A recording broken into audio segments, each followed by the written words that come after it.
Thank you for watching another episode of Stallones Reviews. My mission is to help you decide what to love making next. A big thank you to all of you who have subscribed to our channel. Please hit that like button and subscribe for more videos. I'm trying to reach 100 subscribers by the end of October, and only 33 more to go. Whoop, whoop, whoopee! Today I'm reviewing the Sluban Black Samurai Lego Brick Mobile Suit. On the Stallones Review rock scale of hardness, of 1 being easy and 10 being rock hard, I give this kit a 4. The instructions for this kit were in a nice booklet format and were easy to read and decipher. They walked you through the decal application. The colors used throughout the book were adequate to help you see what brick to add next and what bricks were already in place. You might have realized that our channel doesn't typically review brand name Lego kits because to us that would be like reviewing whether Gordon Ramsay's cooking is any good. Of course it is.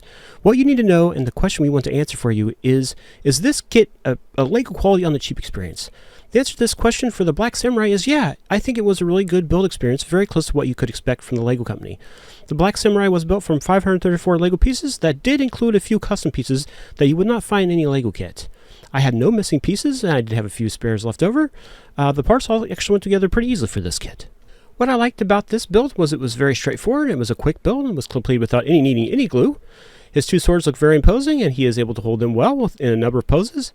He holds together well also while he is being posed. The Black Samurai came with two swords, and on his back are some rocket pads for mid-air maneuvering. The only thing I didn't like on this kit is the legs have a very wide stance because there wasn't enough length in the inner hip to allow the legs to be brought in a little closer. The martial artist will recognize, though, that a wide stance is more stable, so this isn't all bad. Can a beginner do and enjoy this kit? Absolutely. This was a fun, clean, and easy build. Would I do it again? You bet. It was actually kind of a relaxing build for this one. Did you build a Black Samurai? What did you think? Put your comments below. Please like and subscribe to see my latest videos. I hope this review helped you decide if you want to make your own Black Samurai. If you're in a position to support us on Patreon, we'd really appreciate it. We do have a camera that's a little bit ailing and needs replaced. Any support you could offer would be great. For $3 a month, you get access to all of our videos ad-free, and hopefully help you decide what to love making next.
I finally got around to writing an outro to give you plenty of time to hit those like and subscribe buttons. Thanks again to those of you who have already subscribed, and one of you will have the good luck to be my first paid tier patron on Patreon if you subscribe today. For $3 a month, you get access to my videos without having to watch ads. Thank you in advance.